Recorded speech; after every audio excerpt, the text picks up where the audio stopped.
your presence with us here tonight at the Subang Jaya Buddhist Association. We are also thankful for the participants who are joining us online through the Zoom platform. To begin our forum tonight, let us pay homage to the Buddha. We would like to invite Venerable Dr. Dhammapala to administer the threefold refuge and the observance of the 5 precepts. Bhante. Recite after me, Namo Tassa 3 times. Namo Tassa Bhagavato Arahato Samma Sambuddhassa. Namo Tassa Bhagavato Arahato Samma Sambuddhassa. Namo Tassa Bhagavato Arahato Samma Sambuddhassa. Buddhaṃ saraṇaṃ gacchāmi, Dhammaṃ saraṇaṃ gacchāmi, Sanghaṃ saraṇaṃ gacchāmi, Dutiyampi Buddhaṃ saraṇaṃ gacchāmi, Dutiyampi Dhammaṃ saraṇaṃ gacchāmi, Dutiyampi Sangham saraṇaṃ gacchāmi, Tatiyampi Buddhaṃ saraṇaṃ gacchāmi, Tatiyampi Dhammaṃ saraṇaṃ gacchāmi, Tatiyampi Sangham saraṇaṃ gacchāmi. Tisarnagamanang nititaṃ Panatipata Veramani Sikkhapadang Samadhiyami, Adinādana Veramani Sikkhapadang Samadhiyami, Kāmesu micchāchāra Veramani Sikkhapadang Samadhiyami, Musavada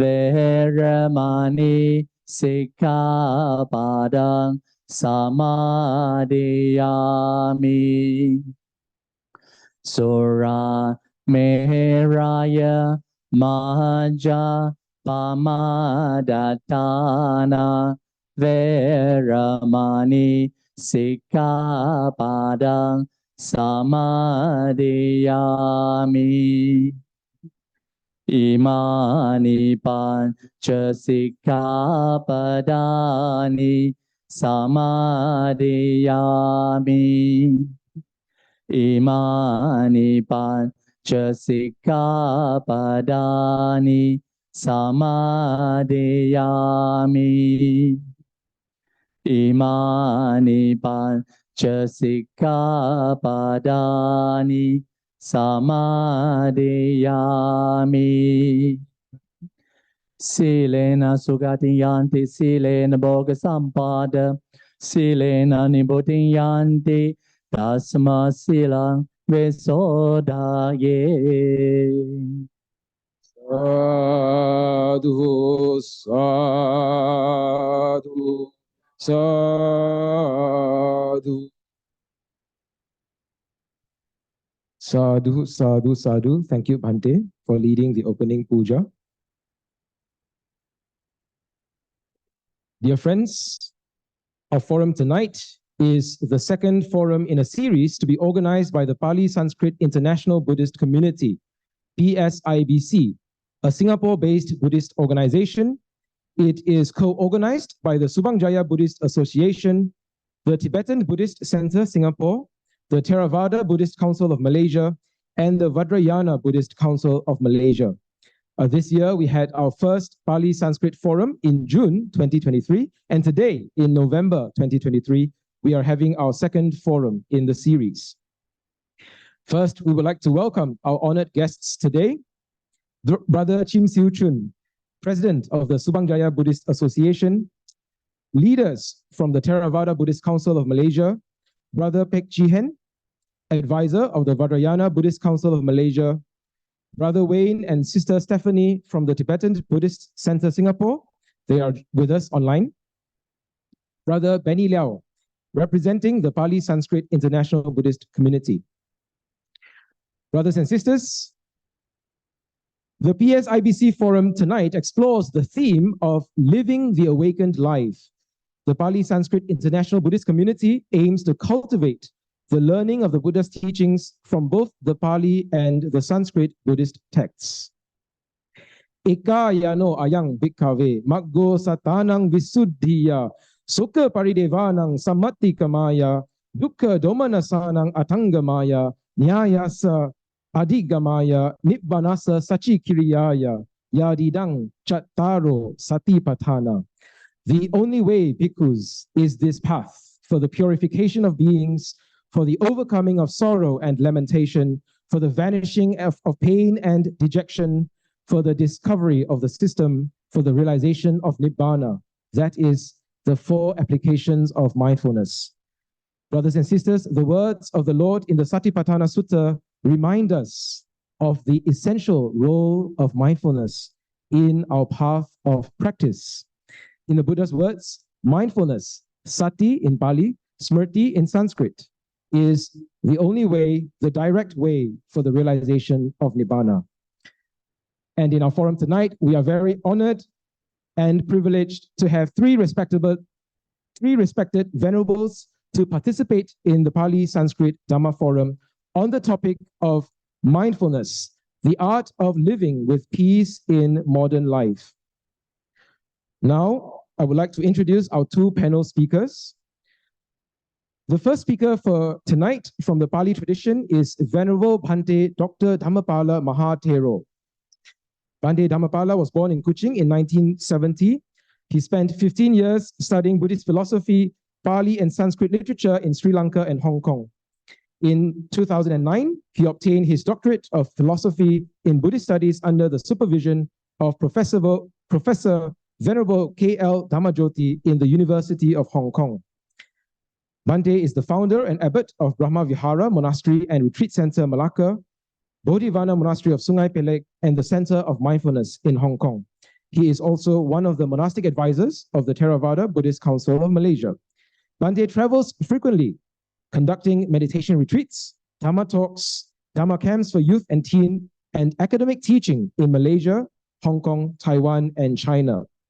Currently, Bhante is a lecturer at the Buddha Dhamma Center of Hong Kong and Malaysian Buddhist Academy. Introducing our second speaker for tonight's forum from the Sanskrit tradition, Venerable Bhikshuni Thubten Chodron.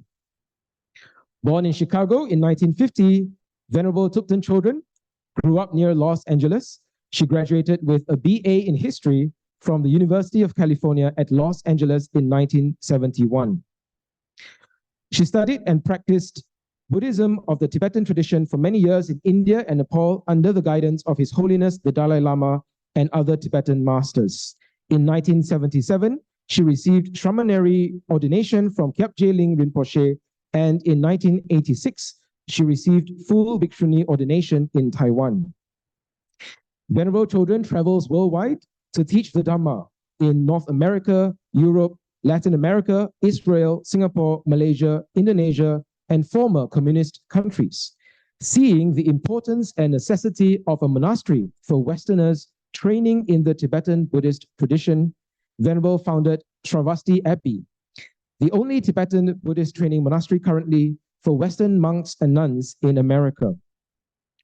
Venerable Chodron emphasizes the practical application of the Buddha's teachings in our daily life and is especially skilled at explaining them in ways easily understood and practiced by Westerners. She is well known for her warm, humorous, and lucid teachings. She has published many books on Buddhist philosophy and meditation in several languages, and is currently assisting His Holiness the Dalai Lama in the writing and publication of the Library of Wisdom and Compassion. Her Buddhism for Beginners and Open Heart, Clear Mind are also widely recommended as introductory books. Brothers and sisters, please welcome our two panel speakers for tonight.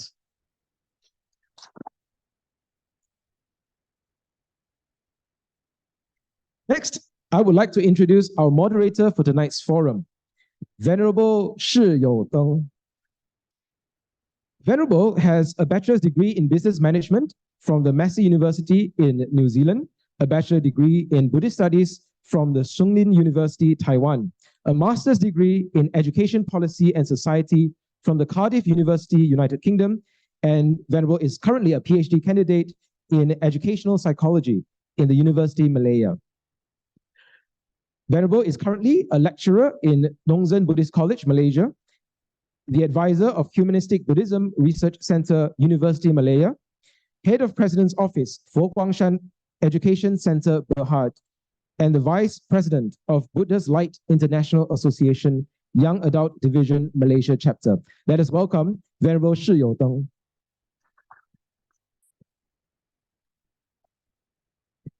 Let us begin our Pāli Sanskrit Dhamma Forum tonight on mindfulness, the art of living with peace in modern life. I would like to hand over to Venerable to begin the forum.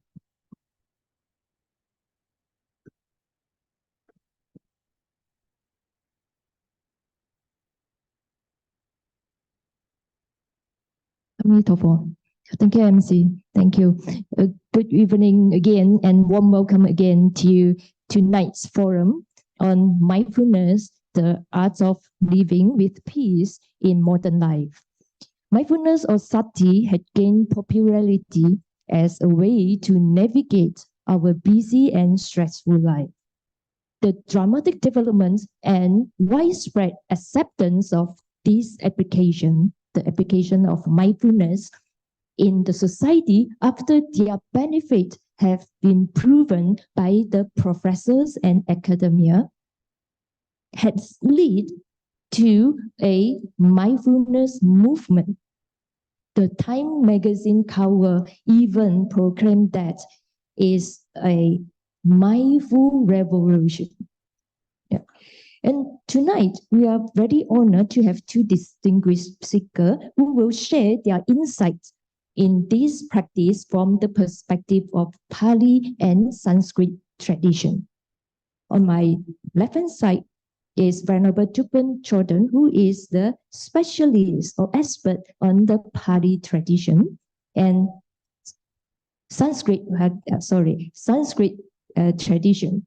Yeah. On my right-hand side, Venerable Dr. Dhammapala, who is the expert on the Pāli tradition. Without further ado, let us start with Venerable Dr. Dhammapala. Please.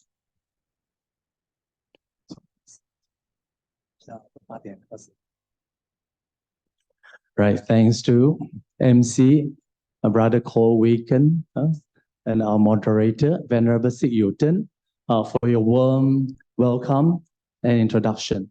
And thanks to Pāli, Sanskrit International Buddhist Community, Brother Pek Chi Hena, for inviting me as one of the speakers, together with Venerable Thubten Chodron, to share with you an online Zoom audiences entitled Mindfulness, yeah? Sati or Smṛti, the art of living with peace, right, in modern life.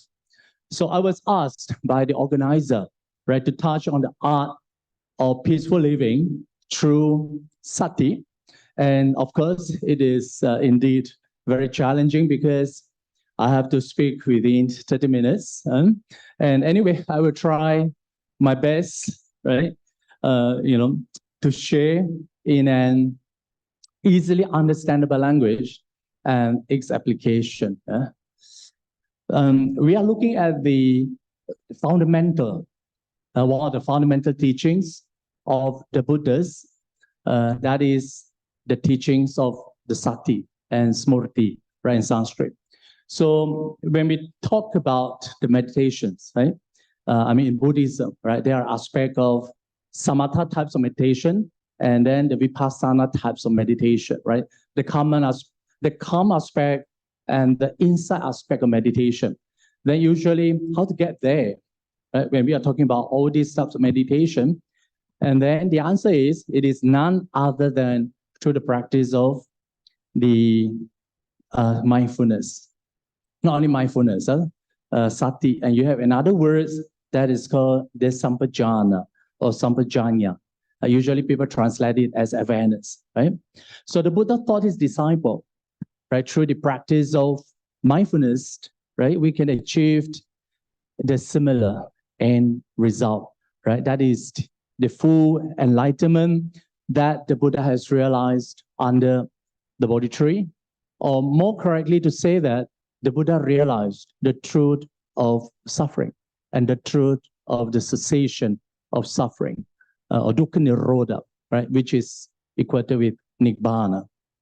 So the nibbana is the supreme happiness, right? Nibbana paramang sukham, right? And nibbana is our Buddhist, the spiritual goal. And we all aspired for this highest spiritual happiness, which is free from all suffering. Then another thing is, people misunderstand that, meditation, right? Through mindfulness and awareness. Some people responded to me, if that's the case, then the life would become very boring and very singular, because only mindfulness, there is no excitement at all. Indeed, it is not the case, right? When one apply earnestly, right, the mindfulness and awareness, right, in meditation, there is a transformation, right, in body and mind. And the immediate result is the the direct experience of joys, piti, sukha, right, happiness, and the pasati, right, is the the tranquility, right, tranquility. So this contains of joys and happiness is his direct experience of calmness, right? So in our forum today, we deal with the art of living with peace, right, in modern life. Many years ago, I attended the interfaith. Oh, okay, this is the first one. Yeah. I attended, the interfaith dialogue, right? And we have a common topic, that is the discussion of what is meant by peace, right, in different religions. And as a Buddhist representative, right, I use the term samatha, right, the tranquility or the stillness or the calmness, to refer to the experience of inner peace after overcoming enemies within, like desire, anger, sloth, torpor, etc., etc. So we have to conquer enemies within, then only we experience peace in mind. And Buddhism become very popular in the West. One of the reasons is due to the teaching of mindfulness and loving kindness, metta, without any thoughts of discrimination. So without joys, there is no peace in mind, right? So the experience of joys is the key factor to realize the peace in mind. So that's why the Buddha's disciples, right, they are all very happy. So there is a types of mind of disciples of the Buddhas called the smile of the Arhat. Smile of Arhat. There is a types of mind called, so this is a type of happiness which is to be pursued, right? Because the joys and happiness are supramundane. And that is because without tainted by the desire, worldly desire. And they can only be achieved by the attainment of meditation and practice of the wholesome dhammas, right? So Buddhism can be passed down today. That is because Buddhism teaches how to lead a happy life and peaceful life. So of course, this kind of happiness cannot be pursued by money, right? Or leading a comfortable life, etc. but to live with joys of inner peace. That is through the practice of mindfulness and awareness. And in the suttas, one of the suttas, King Pasenadi, right? He admired at the disciples of the Buddhas. And he compared the Buddha's disciples and the disciples of other ascetics in terms of the practice. The King Pasenadi said, right? The Buddha's disciples are all very smiling and very cheerful, right? Sincerely joyful, plainly delighting. And these Buddha's disciples, they all lived at ease, right? And very joyful.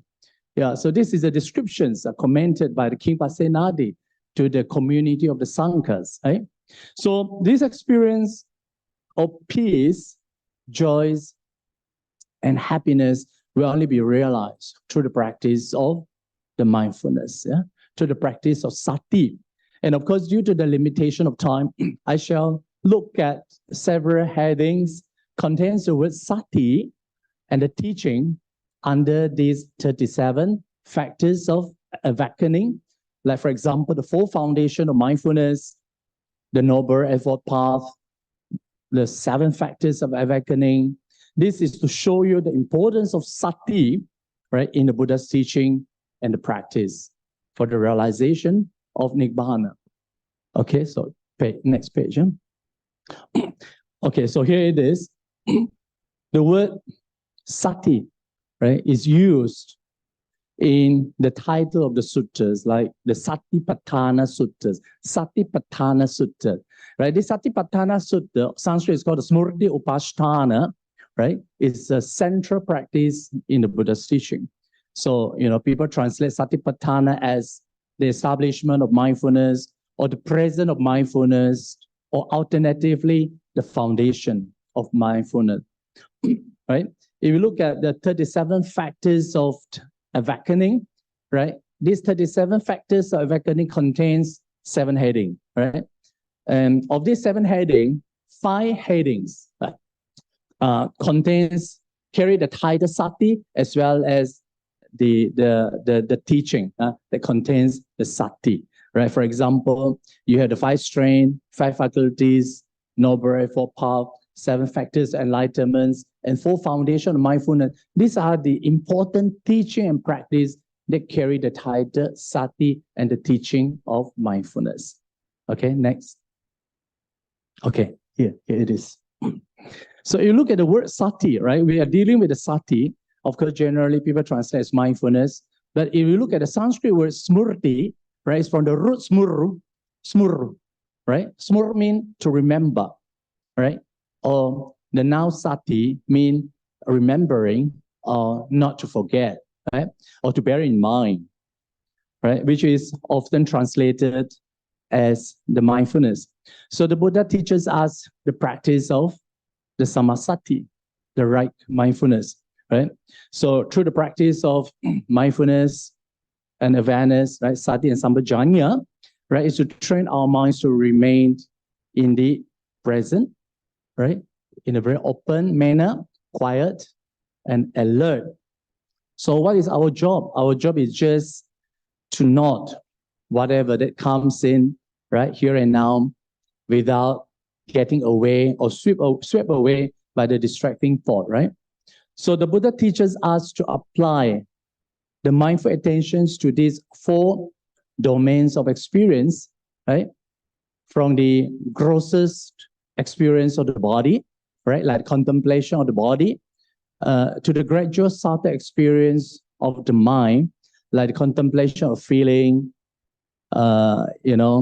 contemplation of the mind, and the contemplation of the Dhammas, right? Here the Dhammas refer to different categories of the Buddha's teaching, right? So, and to train to being aware and attentive of them in the present moment. So in this way, right, through the mindful practice, it helps to promote and strengthen the wholesome dhammas for the realization of the ultimate happiness. Okay, next. So before the Buddhas entered the Mahaparinibbana, right, the Buddha reminds us two very central teaching and practices. The first one is the Sati, right? Mindfulness.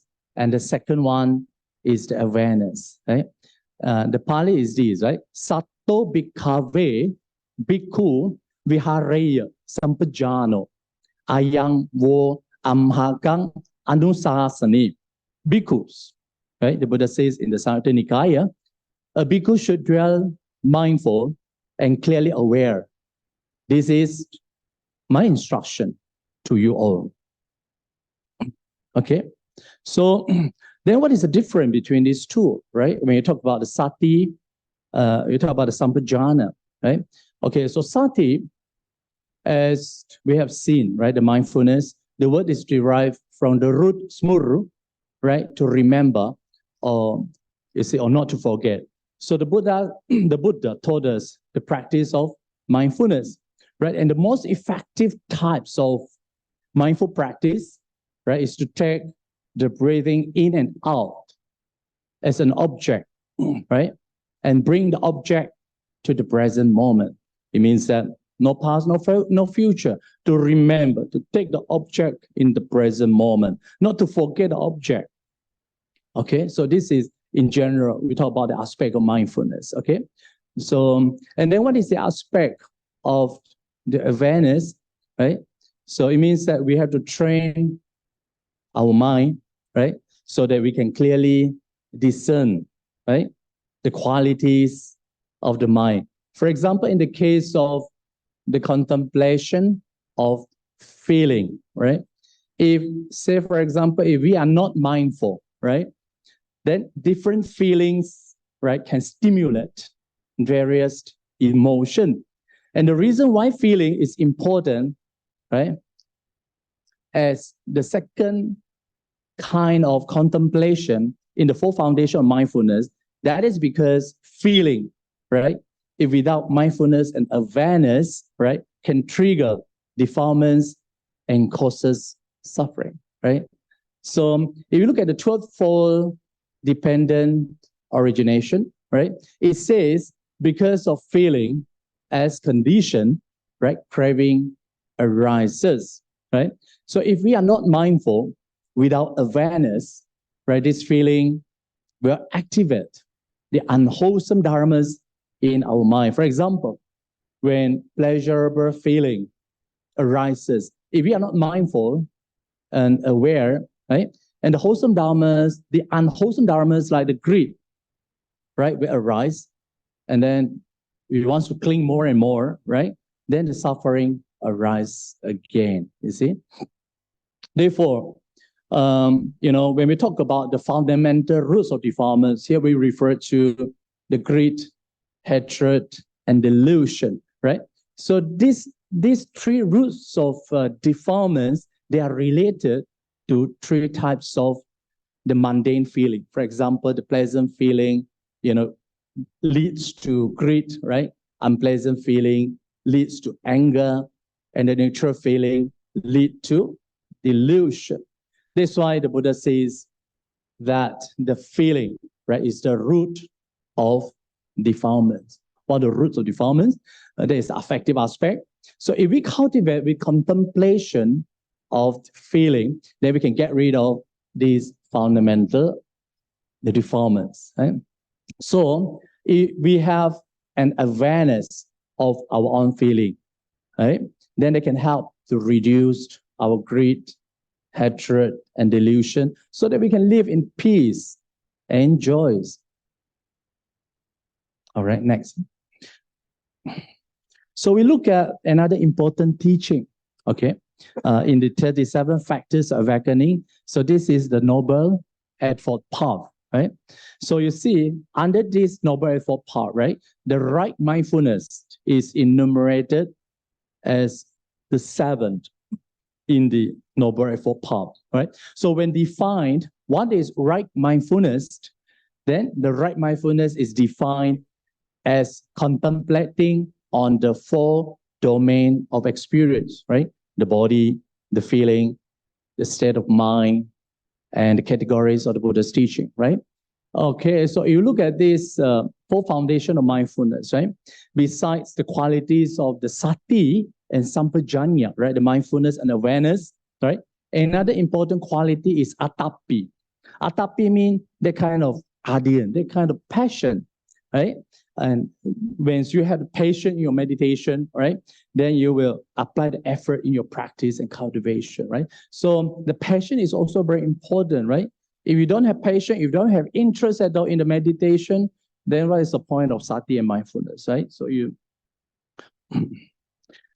and interesting is in the Satipatthana Suttas, right, it says if one apply constantly, right, in the practice of mindfulness and awareness, right, with regards to these four domains of experience, right, then they said the maximum years for the attainment of sainthood is 7 years. No? It means that you can practice seriously in your practice of mindfulness and awareness, then you can realize the sainthood in this very lifetime, the maximum is 7 years, or the shortest is 7 days. That's why we used to conduct retreat, 7 days retreat. All right, next. Okay, so now we look at at the practice of mindfulness of in breathing, anapanasati, right?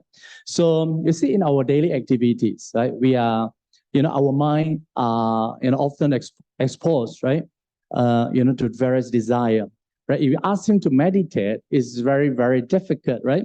Because he find no interest at all, right? When he meditate, he falls asleep, right? So he felt like, look at the time, why the time not moving at all, huh?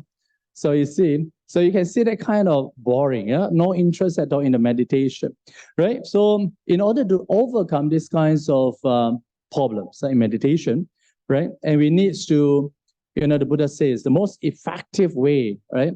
That is to bring, you need the kind of constant effort, right? To bring that scattered mind into the in and out breathing again and again. How is that training possible, right? How is that training possible? You see, in the Anapanasati, the Buddha starts by saying that a monk, having gone to the forest, right? They are talking about the places, right? And you go to the forest, you go to the foot of the tree, right? You go to the empty heart, right? And you sit down. And having folded, right, his leg crosswise, strengthen the body, and set up mindfulness in front of him, right? Set up mindfulness in front of him. The word is called parimukha. Mukha means front. Pari means completely in front, right? So just mindful. He breathe in. Just mindful. He breathe out. If you know a little bit of Sanskrit, the sato wa. Wa is the emphasis. Okay, just mindful, right? And of course, and then just smile. This is what I ate later on. Just smile, And then through my experience, if you smile, but in the meditation, you can meditate better. Yeah, you can meditate better. All right, so this is one thing. Okay, so then next. Okay. So the practice of mindfulness of breathing in and out, right, require sati and sampajanya, require the mindfulness and awareness, right? Throughout the whole developments of 16 stages of coming aspect and the insight aspect of meditation, right?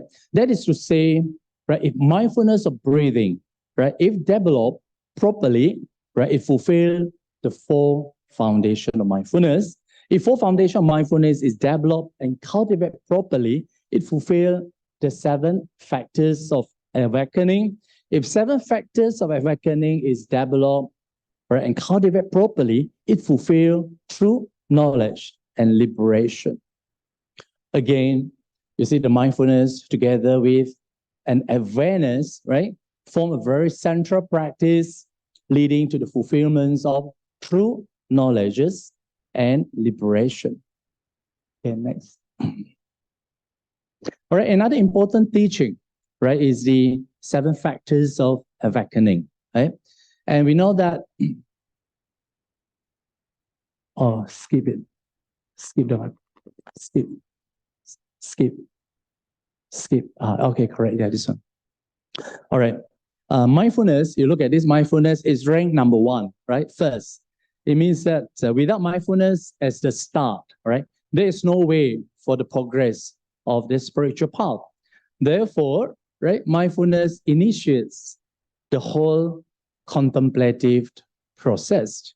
So when mindfulness become well established, right, and it arouses, the investigation of the dhammas, right, investigation of dhammas in turn call for energy, etc., right? So you can see that the whole evolving process of practice leading to the enlightenment begin with the mindfulness, which will remain throughout, ensuring that the mind is clear and balanced. Next. Huh? Okay, I think next. Huh? Next. All right. Okay. So you see now, mindfulness also play an important role, right, in balancing our practice. If you look at these 5 spiritual controlling faculties, right, you notice that the mindfulness placed in the middle, right, balancing the 2 groups, right? The group 1, right, you balance the faculty of faith and the faculty of wisdom. And then another group is balancing the faculty of effort and the faculty of concentration, right? So if the faculty of faith and the faculty of wisdom are in balance, for example, right, if the faith faculty, right, so is too strong, it's very strong, and the wisdom faculty is too weak, right, it means that not balanced, then it is easier, for one to become very superstitious in their belief, right? Then if the wisdom faculty is too strong and the faith faculty is too weak, then you tend to be, what do you call, I don't know, how's this, 小聪明, like cunning, 小聪明, you tend to become, cunning, too smart, too smart, right? And of course, once you become too smart, right, in your practice, then you might lose your mind easily, your mind is not focused at all, okay? So that's why, the Sati try to balance the faculty of faith and the faculty of wisdom, right? Then we have the, what they call, the firm conviction, right, in the triple gems, right? And of course, we believe in the karma vipaka, right? And only in this way will our practice and cultivation, right, be successful. Okay, now we look at another group that is balancing the faculty of effort and the concentration. And what is effort? Virya, right? And of course, when we talk about the effort, the practice must be very enthusiastic and diligent, right? And what should a meditator do when he feels boring, right, in the meditation, right? And the Buddha says, right, probably you can recollect the teachings on the 8 subjects of urgency to generate a kind of effort and urgency in us. What are these 8 subjects of urgency, right? And we know that the first 4 sufferings are the suffering of birth, old age, illness, and death, right?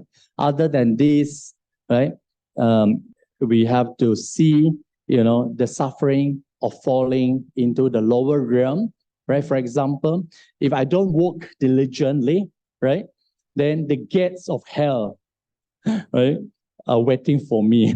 so generate that kind of urgency in you, right? And of course, that also includes the suffering of the past, present, and future. So these are the 8 subjects of urgency to generate the effort in us. Okay. All right. So anyway, now we look at the last one. Right.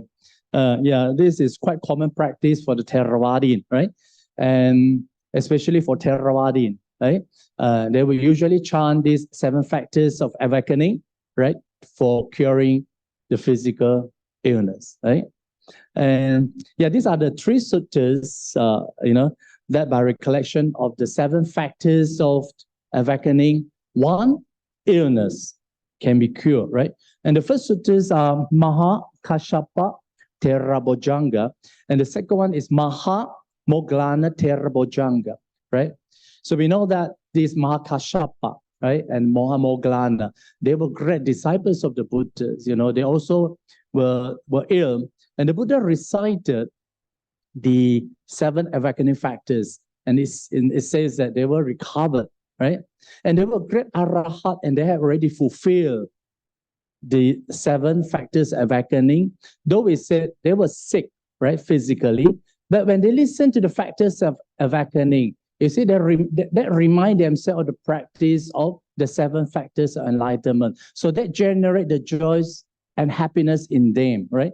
And eventually their sickness also recover.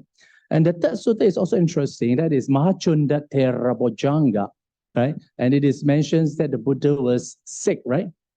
Buddha also got sick, right? Nobody can avoid the sickness, right?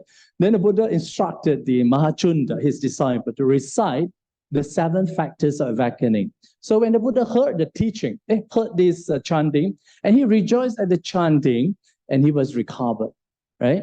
So the Buddhists believe the power of healing, right? By hearing and recollecting the teachings of the Buddhas, right? For example, the recollection of the Buddhas, recollection of the Dhammas, recollection of the Sanghas, and the what they call the 7 factors of awakening. And there is also another suttas, very famous, it's called the Girimananda Suttas, right?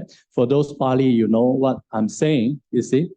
So you see, for those meditators, right, who have attained these qualities, sure, the joys, the kind of great joys will sure arise in them, right?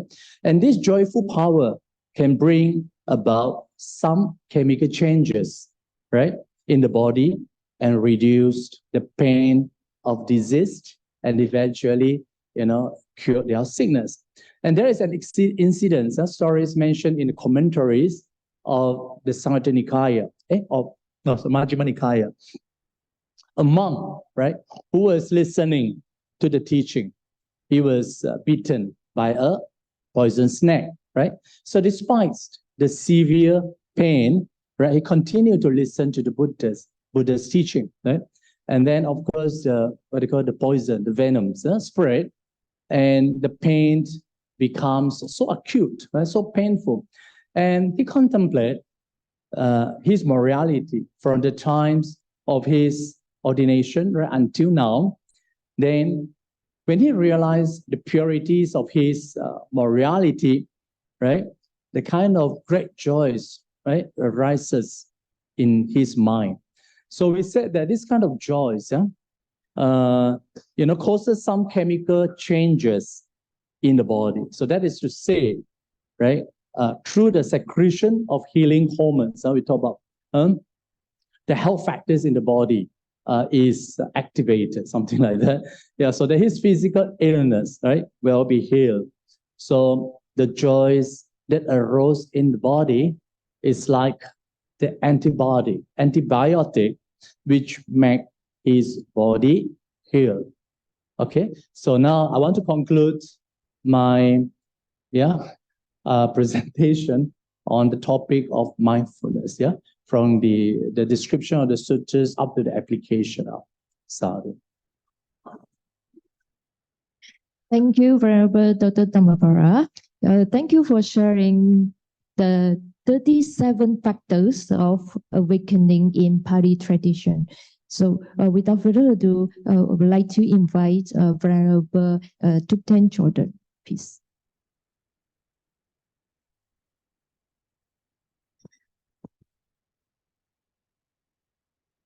Okay, good evening, everybody. So I'm going to build on what Bhante said. I'm not going to repeat what he said because he laid out the whole explanation quite clearly with all the succinct points. What I'm going to talk about is how, more specifically, the practice of mindfulness helps us break through the ignorance that is the root of samsara. So there are 4,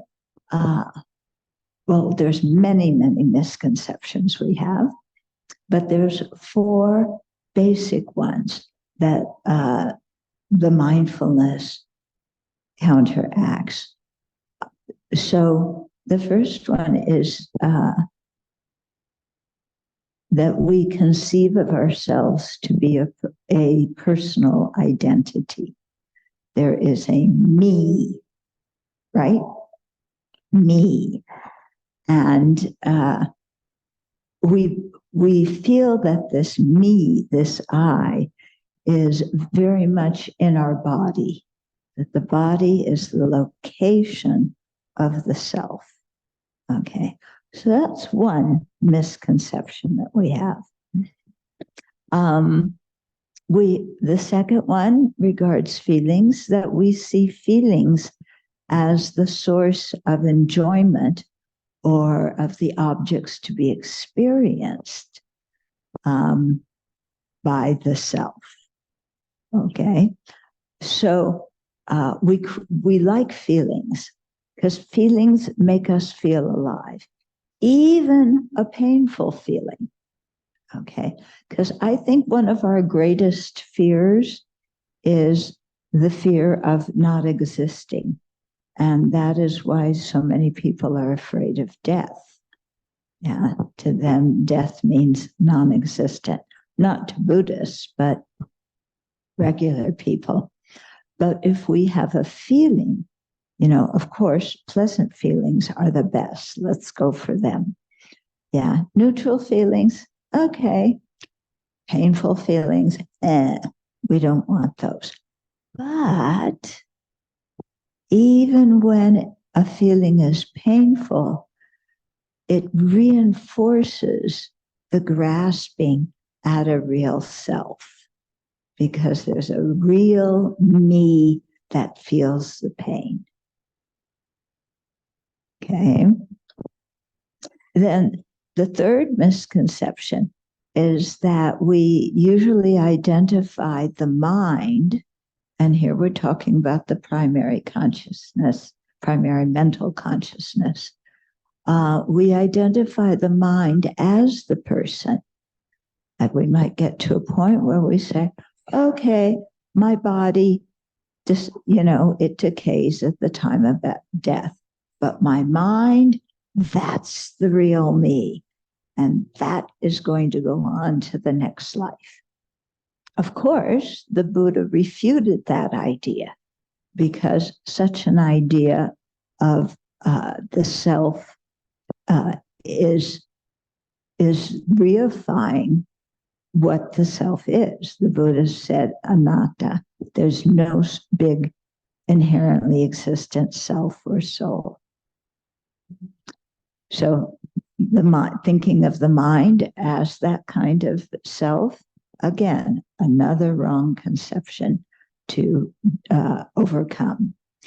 And then we see phenomena such as the various mental factors that they either afflict the self and make it polluted or contribute to defilement, or other phenomena, the virtuous mental factors, purify the self. So again, here we're seeing these different mental factors, some non-virtuous, anger, attachment, rage, jealousy, and virtuous mental factors, a sense of integrity, non-attachment, compassion, and so on. We see those as there's still this strong self, but those mental factors, those phenomena, either make the self polluted and defiled, or make the self purified. Okay, so all four of these wrong conceptions that center on the body, feelings, mind, and phenomena, all of them are linked up to how we conceive of the self. And that way of conceiving the self as some independent entity that can set itself up, that doesn't depend on anything else, that concept of the self is the root of samsara, in that from it arises craving and anger and confusion. We have the three poisonous minds, and all of the other virtuous minds and other defiled states of mind. Well, the virtuous minds don't arise from that ignorance, but they could be concomitant with it. But from the ignorance arise all the non-virtuous minds. Okay, so yeah, this is a big problem we have, because we have these ideas about who we are and we cling to them. We never question them. Yeah, we just assume, yes, there's a real me. We've read so many books about how the Buddha taught about anatta, but in our own experience, in our own heart, yeah, we may talk about anatta, but actually experiencing it is a whole other ballgame. Okay, so these four establishments of mindfulness really help us attack that wrong conception of self. Another way of looking at the four establishments of mindfulness is how they relate to the Four Noble Truths. Actually, I like to call them just the Four Truths, because the English word noble, I don't think is such a good translation for the Sanskrit Pāli word Arya. Because noble, we think of a king, a queen, you know, and there's suffering is noble. No, it's not. Okay, so these are four truths seen by the Aryas, those beings who have seen reality and experienced it directly. Okay, so the body primarily relates to the first truth, the truth of dukkha, or of suffering. We can see why easily, because our body is never comfortable. Yeah. Is your body right now? Check. Is your body 100% comfortable? No. Your knees hurt. Your back hurts. You feel like you want to get up and walk around. Okay. The body, no matter how many meditation cushions you try, you never find one where your body is completely comfortable. It's impossible. Yeah, that's the nature of the body. Feelings correspond here with the second truth, the truth of the origin of dukkha. And here feelings is connected with the origin of dukkha because we react to feelings. Yeah, we have a happy feeling, and what do? I want more. I'm not content with it. I want more. I want better. Okay. We have an unpleasant feeling. Get rid of it. ASAP. I don't want it. I don't deserve it. It's got to go. Okay. Neutral feeling. I space out. Yeah. So we react to these feelings, and how we react creates karma. It generates these, we react to the feelings by generating afflictions. And then through the afflictions, we create karma. And through karma, we experience dukkha, or suffering. Okay, then the mind. The mind is correlated with the truth of the cessation of dukkha. Okay, and here it's because the true cessation of dukkha is the emptiness of a mind that has been completely purified of all defilements. Okay, so the true cessation, yeah, it's a permanent phenomena, yeah, it's nirvana, and it is also the emptiness or the selflessness of of a completely undefiled mind. Okay, so the mind of an arhat or the mind of a Buddha, that is its ultimate nature. Okay, so that's why it is associated with the mind. And then phenomena is associated with the true path, because on the path, we have to know which mental factors, which qualities to abandon and which ones to practice. Yeah, so that's very important. If we don't know what to abandon and what to practice, then we're completely lost. Yeah.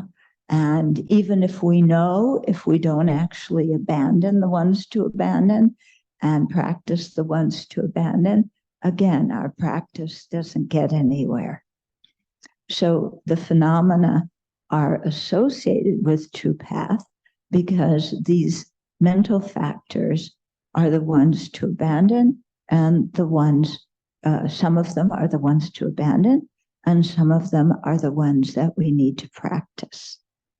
Yeah, so we're actually quite fortunate that the Buddha, especially in the Sanskrit Abhidharma text, laid out long lists of different mental factors. They said he taught 84,000, or 84,000 to abandon, 84,000 to develop, to practice. And so by studying these, these texts and learning these, then we know how to look at our mind, what to look at, what to notice. Yeah? So when we do mindfulness meditation, we're observing our body, our feelings, our mind, and then all these other phenomena, the mental factors. So some study before we undertake mindfulness is really important so that we know what to look at. Yeah. Because, for example, some people may sit down, and if they haven't learned anything about how to meditate on mindfulness, they say, okay, mindfulness of the body. Oh, I want to go to the spa. When I'm in the spa, my body is it feels so good. There's no suffering. So then I have good feelings. Yeah. And then my mind is peaceful and happy because my body has good feelings. So that must be virtuous mental factors. Okay. So it's really important to learn before we engage in the meditations. Okay. Then, when we are meditating on these four topics, mindfulness of the four topics, wisdom also always has to be involved. It's not just observing, it's observing with wisdom. And in particular, what do we want to be wise about is impermanence, of these four objects of mindfulness, to observe their impermanence, to observe their nature. When we're in samsara, I'm talking about ordinary beings now, to observe that they have the nature of being unsatisfactory, the nature of dukkha. Also, to observe that they're empty of having a permanent, partless, independent self or soul, and that they are selfless and they don't have any inherently existent nature. So this is, if we can meditate on these four characteristics, relating to these four objects of mindfulness, then our wisdom is really going to take off, and we will understand ourselves so much better. I remember when I was a teenager and into my early 20s, I always had the question, who am I? What am I? Yeah. How do I even know I exist? What is the self? How do I know it exists? And I was not raised Buddhist, but I had these questions in my mind. They were quite burning questions. I tried going to teachings from several other religions. None of them answered my questions. None of them dealt with these kind of existential issues, which I think all of us have deep in our hearts. When I met Buddhism, it was like, okay, these people are talking about what's really important in our life. And most importantly, they aren't saying just sit back and have faith and believe it. If I had gone to teachings and my teacher had said, the Buddha is infallible, just believe everything he says, it's the truth, I would have said, bye-bye.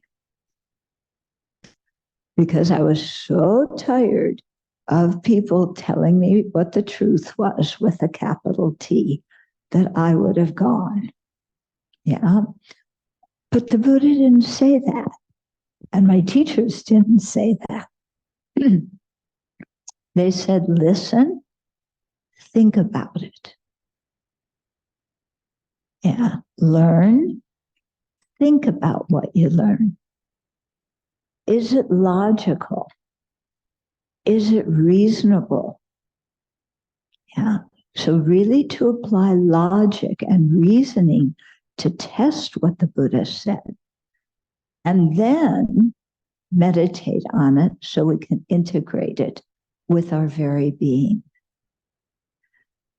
In other words, try it out, experience it, see if it works for you. And I said, I like that approach, because my teacher said, you are intelligent beings. You think about it, you try it out. You determine for yourself. It's not blind belief. Yeah. And so the practice of mindfulness done with wisdom, enables us to use reasoning and logic and to have our own personal experience. And so, we can taste the Dharma. It's not just intellectual stuff up here, but we can taste it and experience it. So, what these four characteristics can be subsumed in the Pāli tradition. They're subsumed into the three characteristics. Okay, so all conditioned phenomena are impermanent. So of the four truths, what are the ones that are conditioned phenomena? Conditioned means that it arises due to causes and conditions. And so anything that functions, anything that is produced, that changes, depends on causes and conditions. It's not independent. It doesn't just poof, come into being. So true dukkha, true suffering, is impermanent. True cessation, all these mental factors are impermanent. And the true path, all the virtuous mental factors, are also impermanent. What is true cessation? What's the third truth? The third truth is permanent. there's several different ways of looking at true cessation. One way, as I said before, is it is the emptiness of inherent existence of a completely undefiled mind. Another way of seeing true cessation is it is the cessation of all the defilements. In either way you look at it, it's something that once it is attained, doesn't change at all, not moment to moment. All the functioning things, our mind and all that, every single moment it's changing into something else. Okay, then the second characteristic, all polluted phenomena are unsatisfactory. Okay, so polluted phenomena are those that are under the influence of ignorance and the latencies or the seeds of ignorance. So that refers to the first two truths, true dukkha and true origins. And so by, again, meditating on the body, feelings, mind, and phenomena as they're polluted gives us a real sense of how they are unsatisfactory and something that we really want to abandon. And then all phenomena are empty and selfless. From the viewpoint of the Sanskrit tradition, realizing this is the door to liberation. It depends on a lot of other causes before it, but to actually attain liberation or full awakening, we need to see that nothing, not just the person, lacks a self nature, but everything lacks a self nature. So we talk about the selflessness of the person and the selflessness of phenomena. This is in the Sanskrit tradition. Okay, then I wanted to make a few more comments about the practice of mindfulness in the West, because our Venerable Moderator mentioned it at the beginning.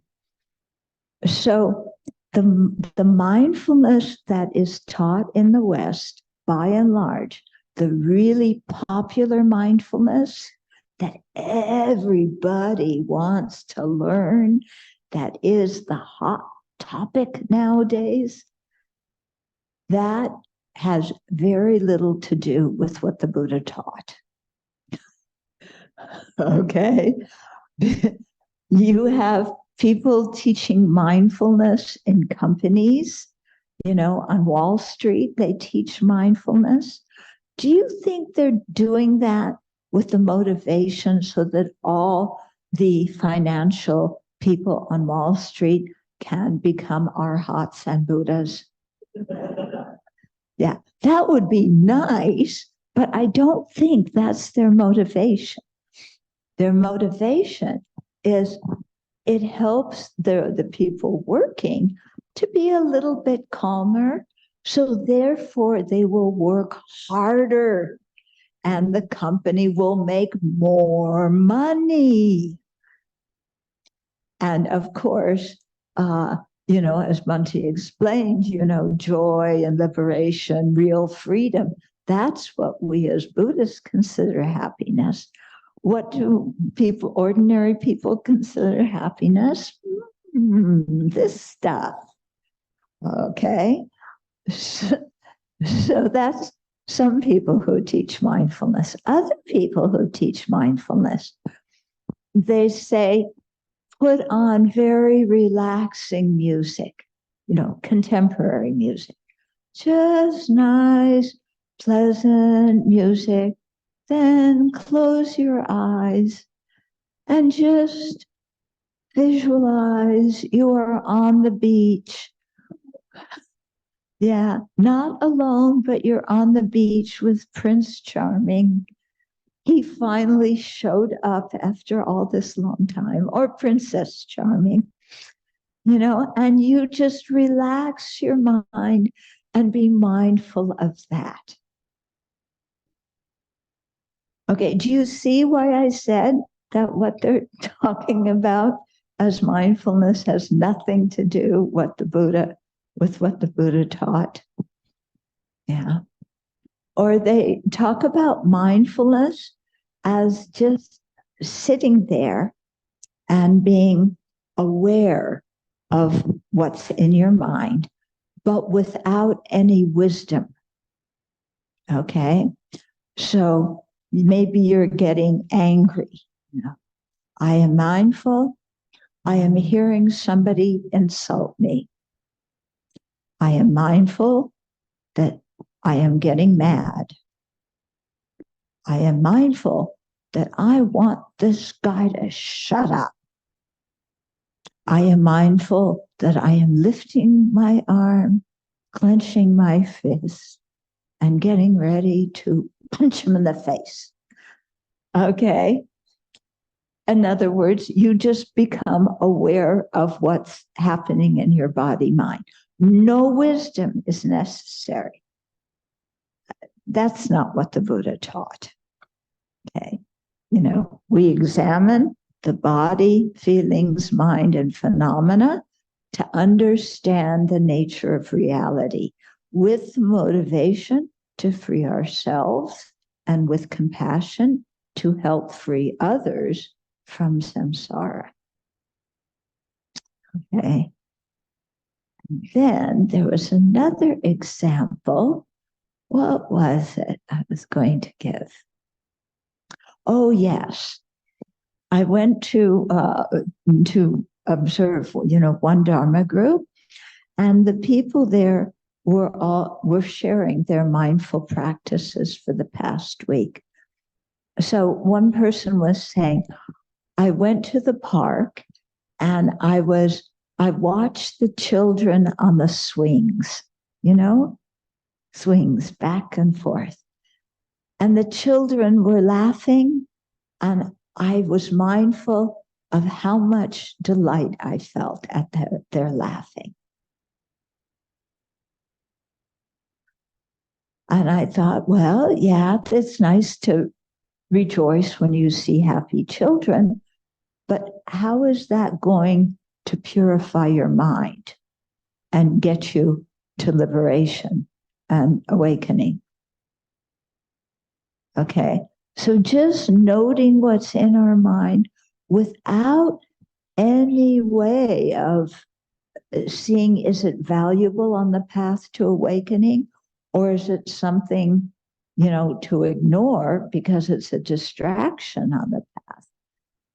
That was missing in many of their stories of their practice of mindfulness. Okay, so we have to be really careful. It's wonderful to take the teachings the Buddha gave and maybe adjust them, or not adjust them, simplify them, teach them in a real simple way to people in general society, because that will help them.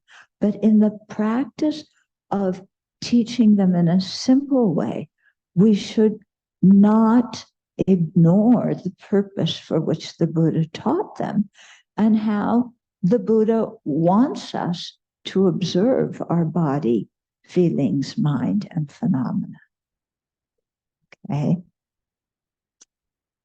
And then another way, mindfulness in the West. Okay. Well, you can sign up for one course. It is $10 for one lesson, or if you come to all 10 lessons, you get a discount, $90 instead of $100. In other words, yeah, in the Buddhist way, teachings are given freely out of care and compassion. But when you are a teaching secular mindfulness, some, not all, but many people charge for what they're doing. And that is very different than how the Buddha taught. Okay, so my point is learn, think about it, meditate on it, and then we have the correct idea and we can actually actualize. So thank you. Thank you. Thank you, Venerable Thubten Chodron. Thank you. Venerable told us that we have big problem due to the misperception on our body, feeling, mind, and phenomena. But luckily, Buddha have 84,000 of teaching to teach us how to get rid of it. And of course, mindfulness, practice mindfulness always with the wisdom. Now, it's Q&A time. We open to the floor and also from the Zoom platform. So while we are waiting for the question, yes, please. Is there any mic? Or Yes, I'll bring the mic to you. Who has a question? Okay.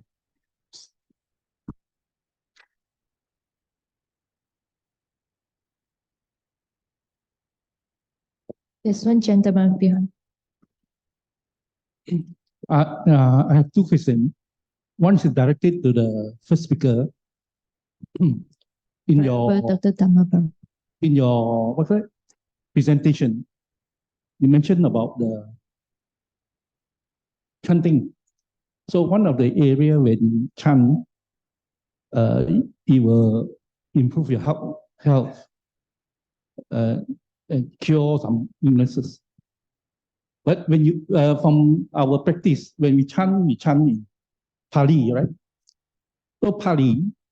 So if you chant the health Pāli, which improve health, the issue is a lot of people doesn't understand Pāli. So I'm saying is, do you need to understand the Pāli words in your language? And when you chant it, you understand the language, then only can help in your health.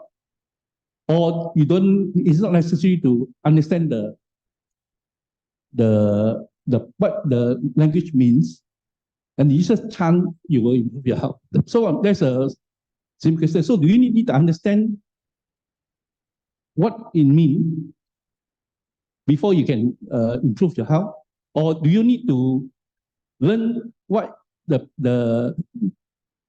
Pāli language means, then only you can improve your health? So there's two questions. So maybe you can answer the first question. Question or one question? One question. Or first question. Yes. Okay.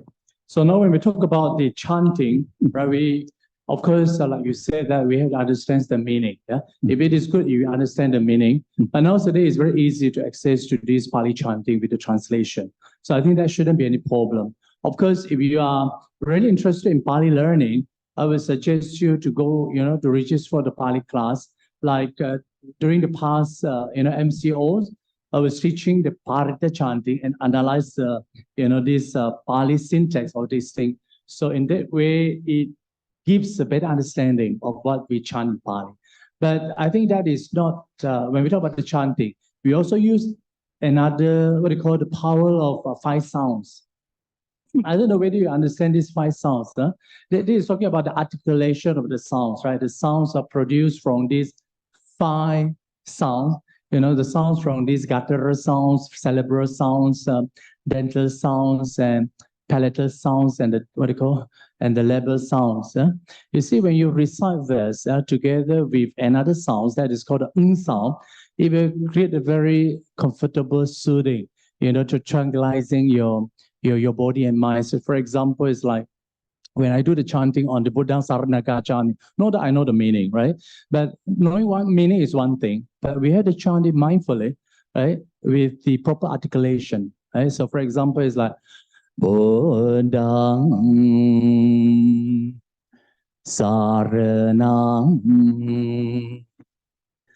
Gacchami.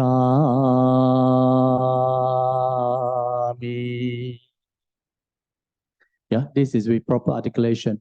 If not, then you would chant like this. Bodang, Salanang, Gacchami. I don't know. Then you see the difference. then you see the difference or not. So I'm here talking about the power of the five sounds system, right? Of course, this has to be trained properly. I believe in the Tibetan traditions, they are very good at using sounds, articulate the sounds for the coming down of the mind, body and mind. You see, like, I don't know whether you have been to any Tibetan temple, right? At that time, when I was young time, when I was traveling in India, I like to go to this Tibetan temple, and sitting down there. Of course, I don't know what they are chanting because they all chant in the Tibet. So anyway, when I listen to them, I feel very peace and calm, but not knowing. So this is another thing, you see. So definitely, when we do the chanting, that I remember when I read one research. They said that when you are doing the chanting, you need to have a certain frequency, not too high pitch, but it's a very low frequency. When you chant it, then you find a complete relaxation of the body and mind. Okay, yeah. So this is what I want to say. So to summarize, so we don't need to understand what the Pali language means as long as you do it right. I think we should look at it two different ways. Of course, now you see, now we are living in the era where we still can access to the Pali. You see, so why not take this opportunity to learn a little bit of Pali? Yeah, okay. And even the Sanskrit also nowadays, you find a lot of people also good at Pali and Sanskrit. Yeah, so you can better understand the teachings of the Buddhists. And other than this, I think the articulation of sounds is also very important because, like the Buddha says in the teaching, they said, if your mind is so restless, right? Or what? Then why not you try to do the chanting? Chant the Buddha's teaching, the chant the suttas. Yeah. So then the chant the suttas require a lot of skills and technique. So this is why I talk about the power of five sounds. Yeah. So thank you for the question. May I reserve the second question to the next? This is very important. The second question, I need to direct to the second speaker. Okay, so the Buddhism teaching is on the more towards the enlightenment. So one of the reasons for enlightenment is to remove dukkha, right? So the issue is, if you look at the Western teaching, is the positive mind over matters. So the positive attitude, the positive thinking, and so forth will contribute to your positive well-being. And if you combine with Buddhism actually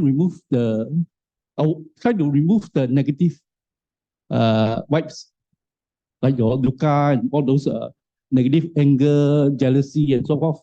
So when you combine positive vibes plus the negative, you have a double benefit.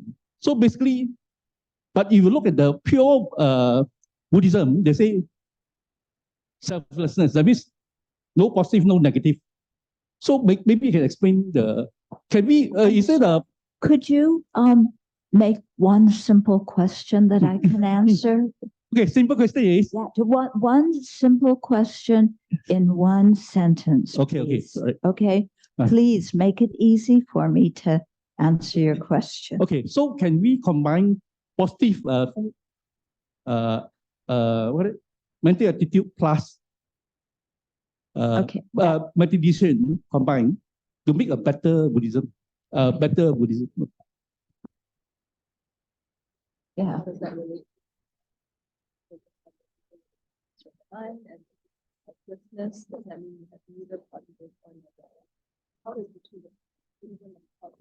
Okay, Buddhism and positive thinking.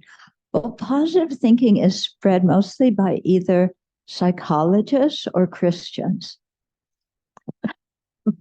The Christians have this thing that if you have positive thinking, then you will be rich and you will be successful and so on like that. The Buddha doesn't teach anything like that, okay? But the Buddha does ask us, when to generate positive thoughts. So, for example, in the morning when we wake up, to first thing think, today, as much as possible, I'm not going to harm anybody, either through my body, through my speech, or through my mind. Today, as much as possible, I'm going to be a benefit to others, whoever I encounter. It doesn't have to be a big benefit, it can be something small, but I want to be a benefit to other living beings. And today, as much as possible, I want to train my mind in the Buddhist teachings. So you set that motivation in the morning, and that becomes a very positive thought and positive way to approach the whole day. Yeah. So in Buddhism, you're right, there's an emphasis on eliminating the defilements, but the way to eliminate the defilements is by practicing the antidotes. And many of the antidotes are the opposite state of mind, so that we practice generating positive states. So, for example, jealousy is a negative defilement. When we notice it in our mind, and we change our way of thinking, we look at the situation, and instead we rejoice at the other person's good qualities. We rejoice at their fortune. We rejoice at their virtue. Okay? So in the Dharma, we have both the positive thinking and to start out with, and using it as antidotes to the negative way of thinking. Yeah, thank you for the question. And I'd like to echo what Venerable Dr. Dhammapala say. When we chant Pāli, we don't understand. Actually, the languages is not the problem. It's not the barrier for us to learn the Dharma. Right? Just like the Buddha, he is the doctor. He gives you the medicine. If you don't want to eat the medicine, you can't cure your illness. Right? So that is not the barrier. If we want to understand, we can learn more and find the dictionary to understand the content of the Pāli Sutra or the chanting content. And do we have any question from the Zoom? Yes. Yes, we have one question online. All right. Actually, we have a lot of questions online, but the MC has limited me to only one person or one question. So I'm going to read one of the early one. This is from Boon of Malaysia. He asked a 2-point question. Yeah, Namo Buddhaya to Venerable. My question on why the mind tends to focus in the past or future. Why is it so difficult to be mindful of the present moment? That's part one. And then part two is, if body and mind are not self, then what is being reborn and inherit the karma? Thank you.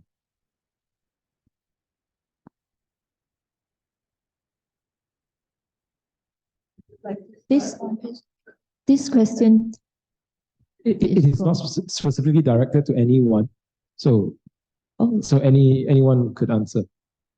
Okay. Anyone? Well, maybe I'll start. So the second question, if we aren't our body and we aren't our mind, what carries the karma? This was the big issue at the time of the Buddha. Yeah, there were so many different philosophies, the various wanderers and renunciants had philosophies, so many different things.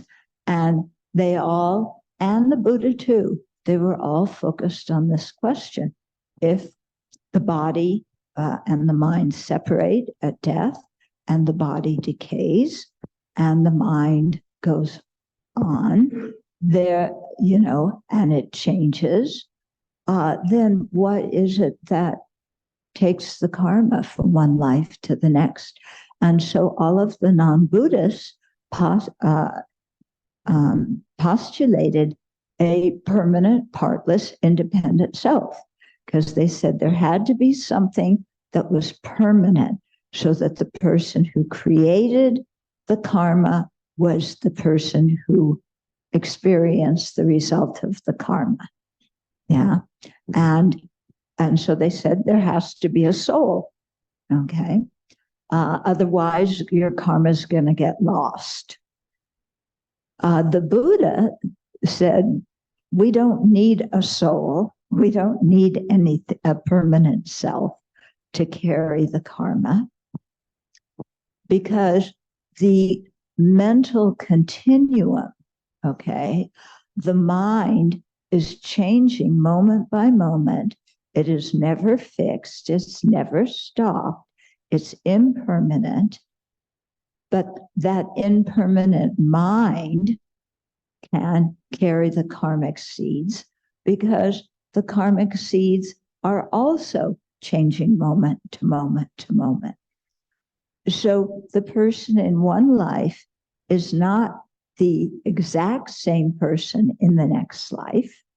Yeah, we can be born in a different realm, in a different gender, so different, but the fact that there's a continuum, that's the important thing.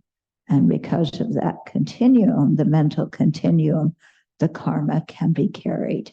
That's one of the explanations for it. Thank you, Venerable Thubten Chodron. So maybe have another question from the audience in the hall here.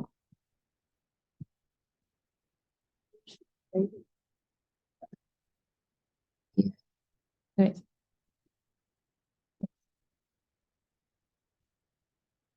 Jaya Bante. So earlier you mentioned about the misconception of self, right? So my first question will be, what is the correct way to see ourselves? And the second one is, you talk about your search of your existence, and I really want to hear from your experience about, so what is the answer that you found about your search for existence? Thank you.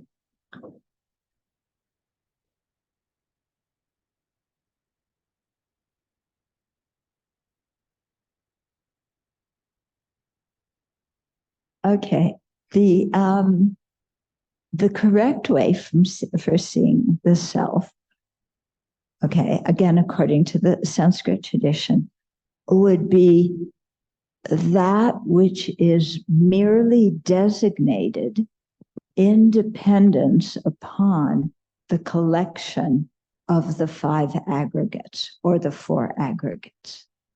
In other words, you have the basis, the aggregates, and depending on them, but not being them, yeah, there is the designation person or I, and that's all, nothing more than that.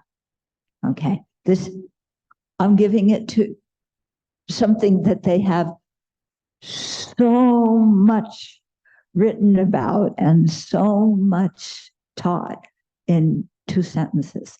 So it's that's the answer, but to understand it takes a lot. What was my personal thing about the search for who I was? Basically, what I figured out in Buddhism is that in the West, and I think in most cultures, people are trying to find out who we are.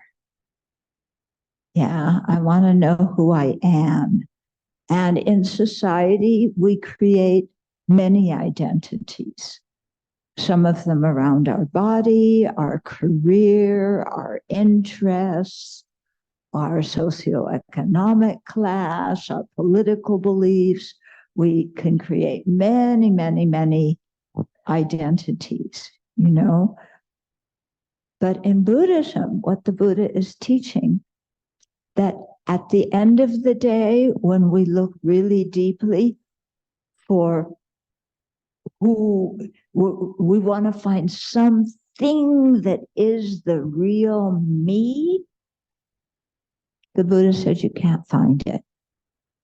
There's nothing that's the real me. So I haven't realized this yet. I've thought about it a lot, but the Dharma is helping us to figure out who we are not, because we have so many wrong conceptions about who we are, and we get tangled up in these conceptions.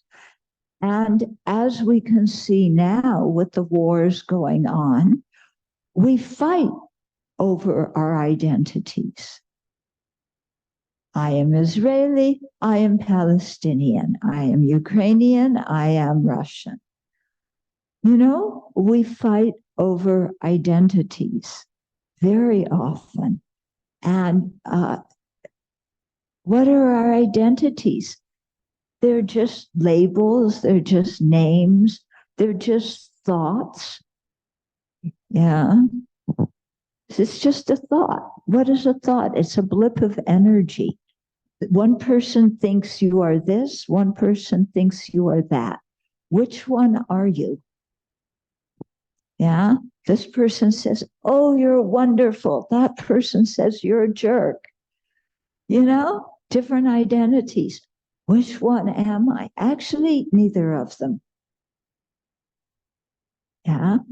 And when you don't grasp to any of these identities as this is who I am, then there's so much freedom in your own heart, because you're never insulted. If you don't have an identity, nobody can insult that.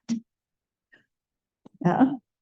So there's a lot of freedom. And then also the way you see other living beings, you see them without an identity.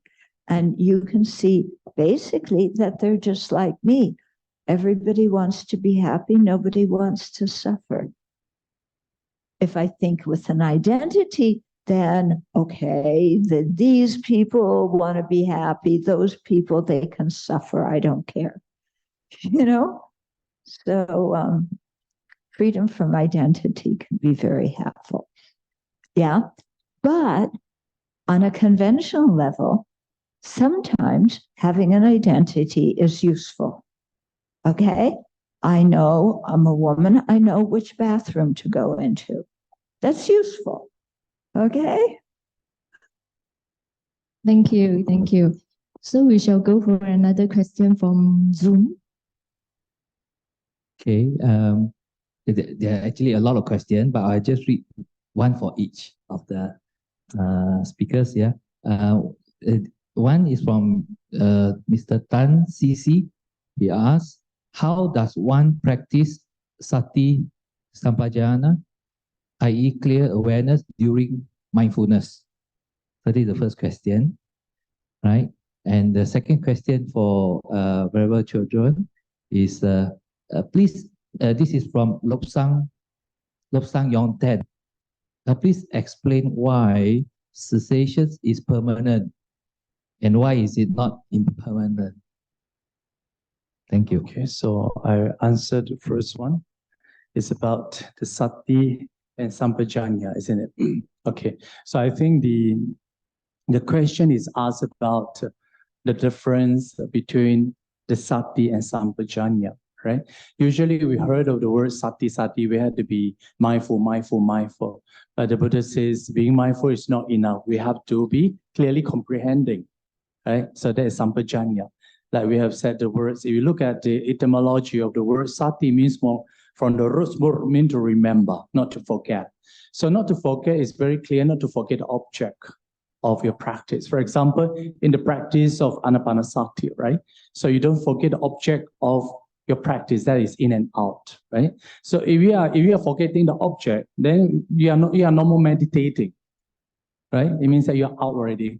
You fall asleep immediately, right? Because you don't have the mindfulness. So you don't have that focus of object, and you forget the object already. So the Sati, I mean, etymologically, right? It means that to remember the object okay, of your meditation, right? It means that taking the in and out breath, in this case, as an object and not to remember not to forget the object. So this is one thing. I think it's easier to understand this way.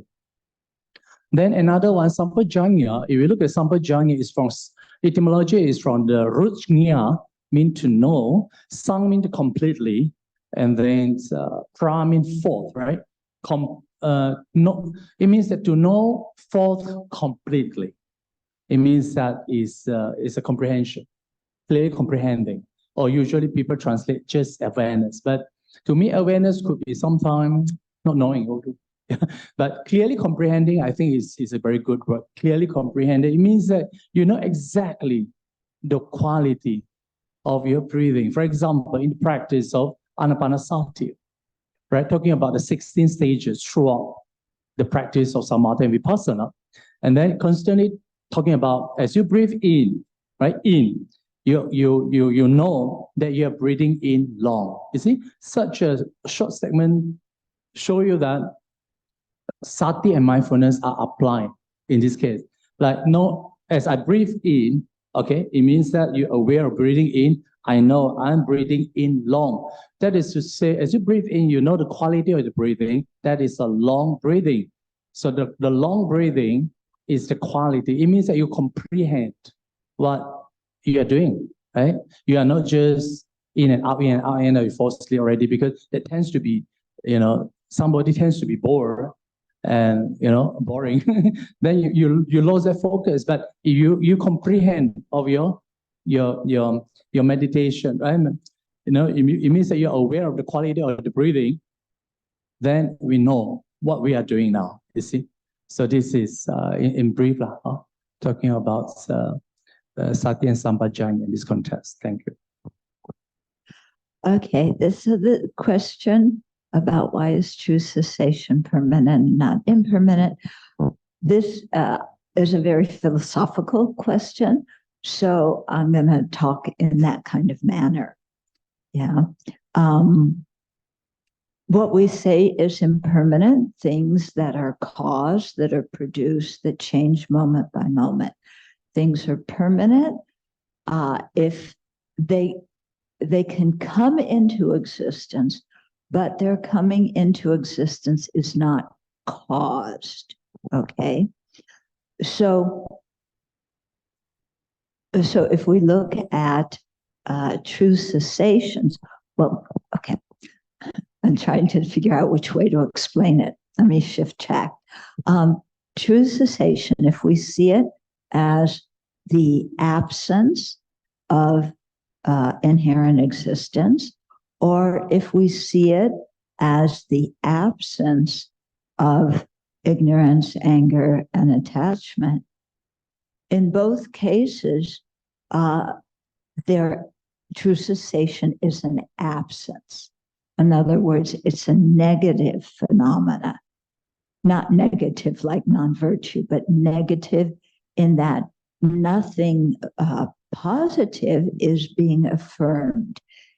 Philosophically, we call it a non-affirming negation, because something is negated, but nothing is being affirmed. So if we see true cessation as the emptiness of an undefiled mind, we are negating, the defilement, but we aren't.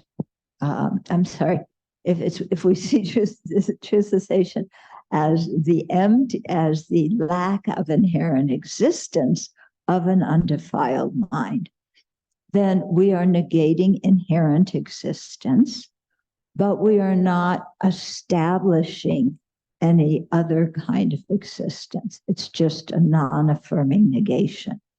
If we see true cessation as the absence or the cessation of ignorance, anger, and attachment, again, we're negating ignorance, anger, and attachment, but nothing is being affirmed. Yeah. So these kind of non-affirming negations are permanent. Yeah. So that's why true cessation is permanent. Thank you, Venerable Chodron. I would like to ask for the question on the mindfulness, on our topic today. Yeah, anyone from the floor? Open to the floor. Yes, this gentleman, please. My question, first of all, thank you. My question would like to be directed to the second speaker, Venerable. That's okay. My question is, why is in the practice of mindfulness, mere intellectualization insufficient? So when you say things like, I'm aware that I'm not enlightened, I'm aware that that I am defiled, that still doesn't really have a robust effect on our transformation. And I'm wondering why that is. What is it about intellectualization that is insufficient? And what is it about this holistic take that you gave about our human processes that truly allows that transformation to take place? I think when we just say something, it doesn't move us. Yeah, it's just words and ideas. But when, let me think of how to answer this. Say it again, the last part.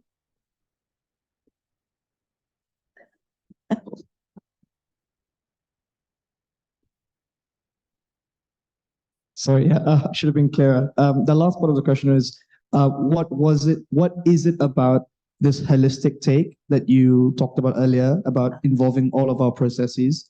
What is it about that can truly allow us to make that transformation possible, if that makes sense? But when we're doing mindfulness of the body, feelings, mind, and phenomena, we're really examining what are they? Okay, should we start out, are they permanent? Are they impermanent? That tells us a lot about it. If it's something impermanent, if it's something in samsara that's impermanent and it's a polluted phenomena, no use getting attached to it because it's going to cease. That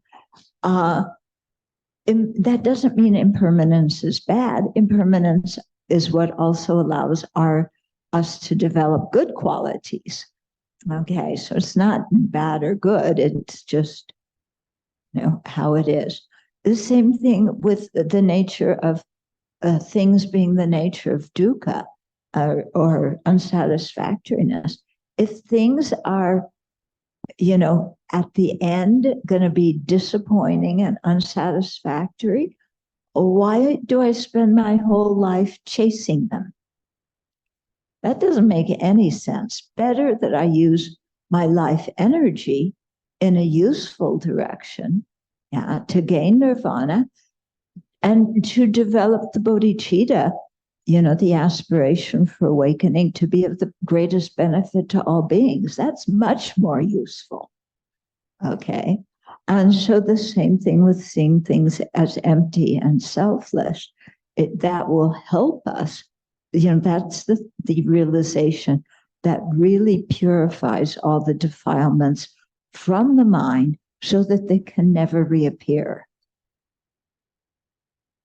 Okay, so that's why wisdom is so important and why it's not just I'm mindful of lifting my mind, I'm, lifting my hand and these kind of things.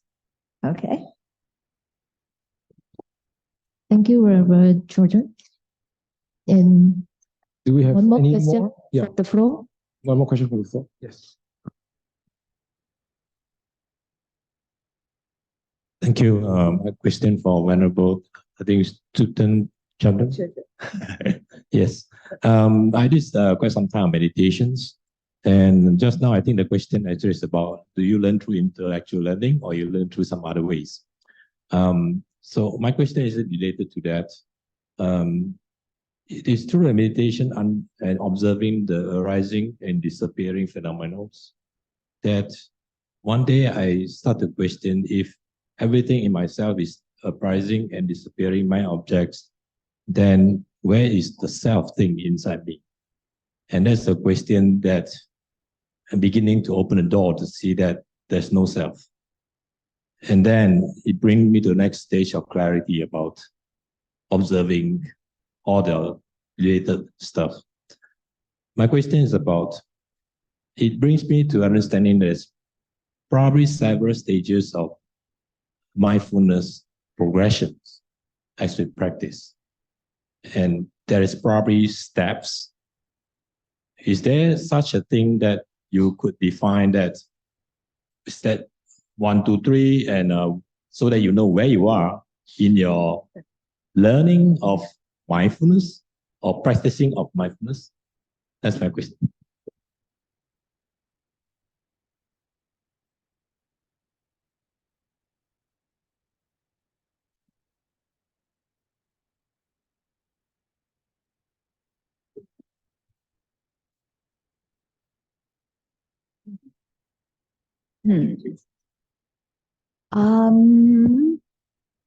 I haven't heard of various levels of mindfulness. Yeah, Bhante may be better able to answer that part of the question. But if you study what's called the paths and grounds, then there's a very detailed layout of the whole path. Yeah, mindfulness is one part of the path, but the paths and stages are laying out the entire path, especially the development of wisdom. There's many stages in that. Okay. There's stages of mindfulness development in Pāli tradition. Okay, so thank you. Right, so just now I have said about this mindfulness and awareness, right? We are applying this mindfulness and awareness. If in the practice of Anapanasati, there are altogether 16 stages, right? 16 stages. So to start with, this Anapanasati would take the in and out breathing as an object. So this is mindful, being mindful of the object. Then after the object, then to talk about in each step, you apply this mindful, you apply the awareness. For example, in the case of the first step, we talk about as I breathe in, I know, okay? Panjanati, I know I'm breathing in long, right? As you breathe out, I know I'm breathing out long. Similarly, the second stage, as I'm breathing in short, right? I know I'm breathing in short, so like that. The third one is no more I know already. Yeah, it's talking about the training. I train myself. As I train myself to breathe, experience the whole breath. You see the words is no more knowing, but it's to train yourself. Right? So it means that what is the meaning of this sikati? Sikati means, this is not your experience, right? So the Buddha told you how to practice accordingly. So we based on what the Buddha say, I will train ourselves, tends to breathe in a long breath. Okay. Then the fourth one is talking about the tranquilizing, this bodily formation. Okay. The kaya, sankhara. And we come to the fifth one, that is experience of the feeling already, feeling. So as you meditate, then you start experiencing the joys and happiness. So as you breathe in, you experience, you train, I train myself to experience that kind of joys and happiness that cover fifth and sixth. So you see, this fifth and sixth, that you have to train yourself, try to look for that kind of joys and happiness, yeah? Because this is a transcend, this is the supramundane types of feeling. And definitely this kind of joys and happiness will bring you to the higher level, right? Then the seventh one, as you breathe in, you try to, experience, the mind, right? Oh, no. You experience the coming of the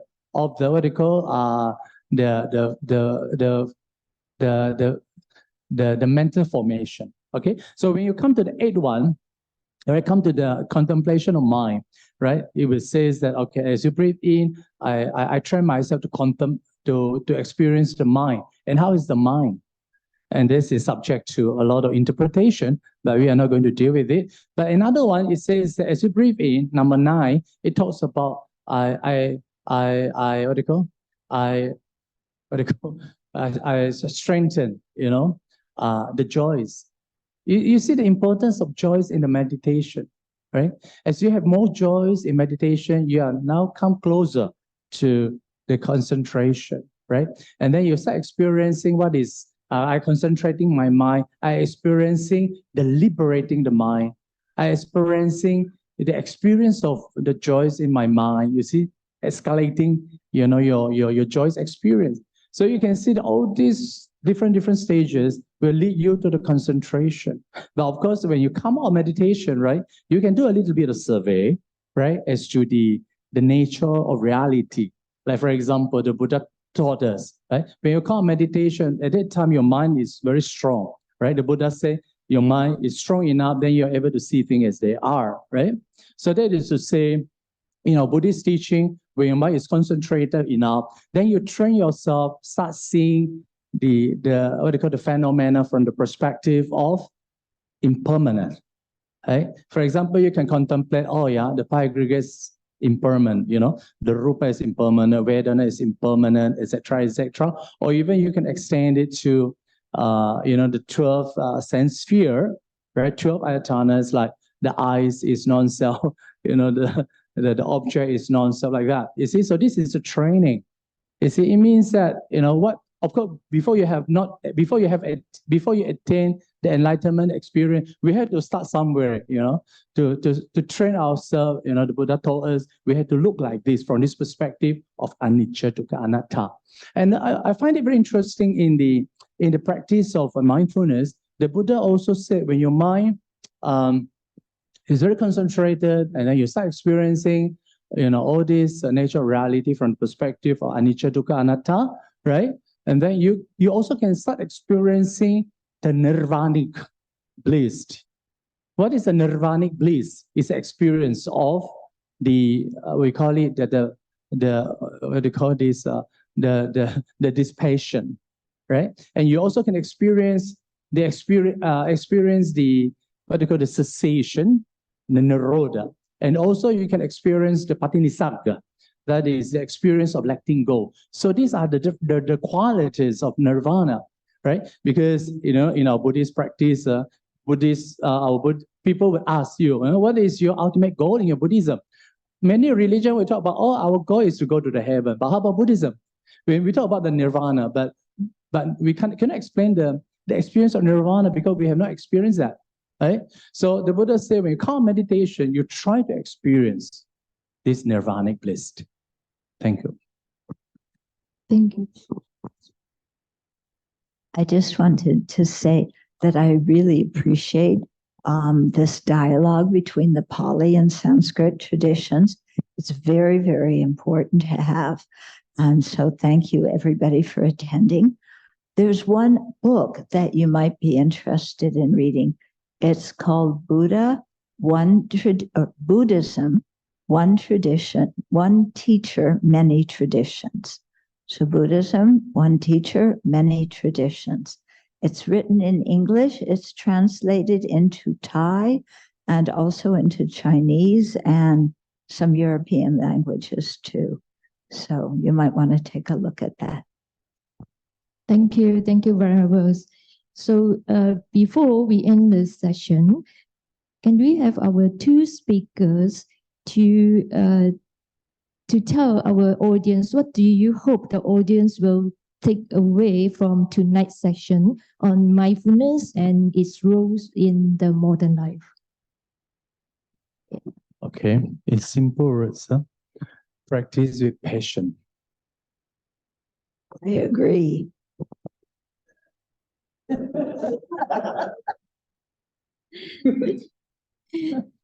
All right, I think that's it. I would like to thank our two distinguished speakers and also for sharing their insights and also answer all the very burning and tough questions just now in the perspective of Pali and Sanskrit tradition. So I believe their sharing has been enlightening and engaging. So to wrap up, the mindfulness actually is the art, as we stated in the poster, that require practice and dedication, right, in our daily life, but not in future life or to attain enlightenment, maybe in future, but not now. So we must live at present. And then to obtain the happiness and peace in our mind, then you will be doing the good job and you will have a very, very brightened and good life. Right. So with this, we end our session. I wish all of you well, healthy, happy, and have a mindful and peaceful evening. Thank you. Sadhu, sadhu, sadhu.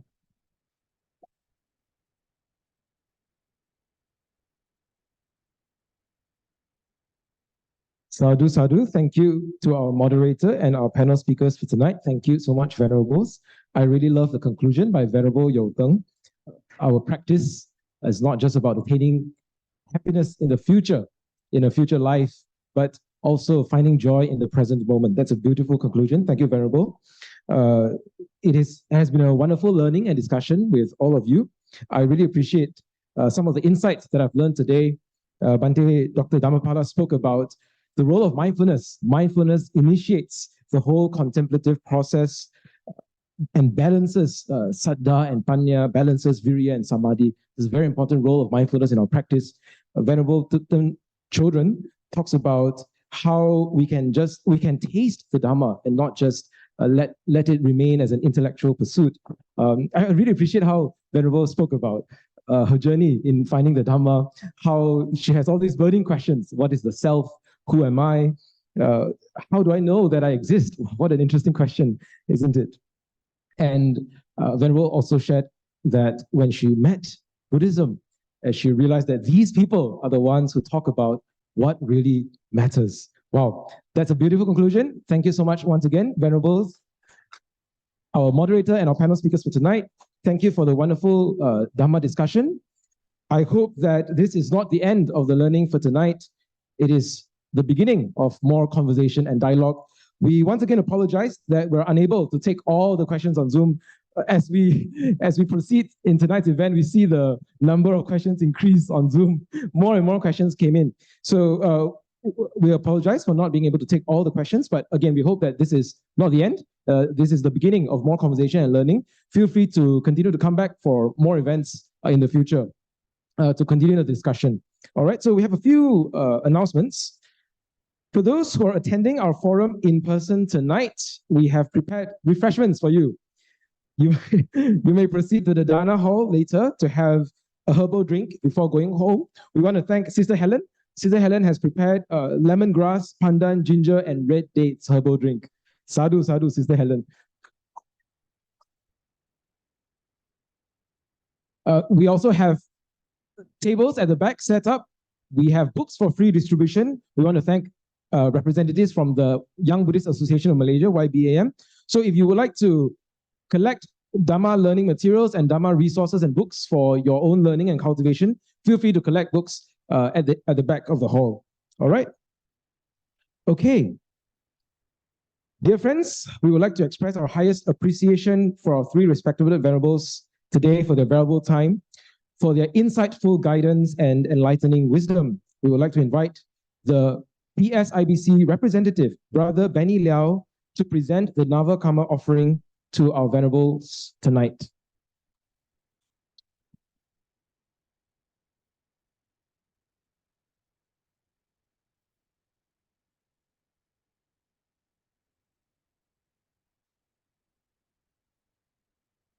All right, yes. So these are the donations collected. At the back, we have the donation box, and many of you have donated and made the contribution. So thank you so much, Sadhu. And now we invite Brother Benny to make the Nava Karma offering.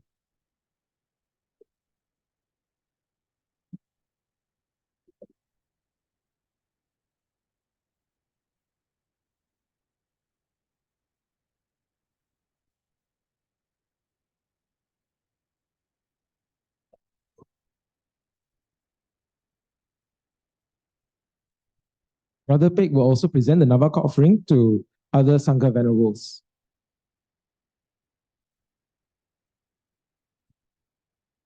Thank you everyone for your contributions and dana offering.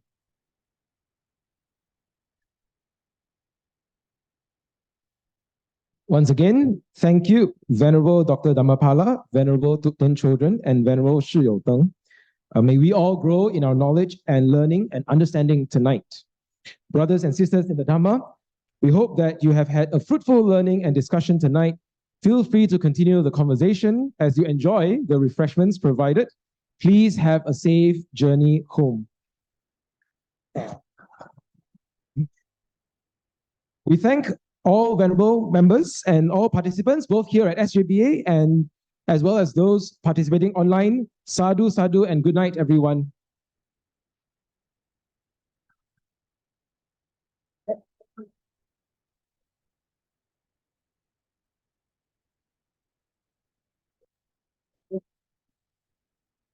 Thank you, Dhamma, brothers and sisters. That's conclude our event for today. So till we see again.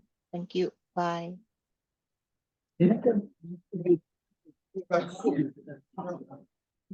Are you?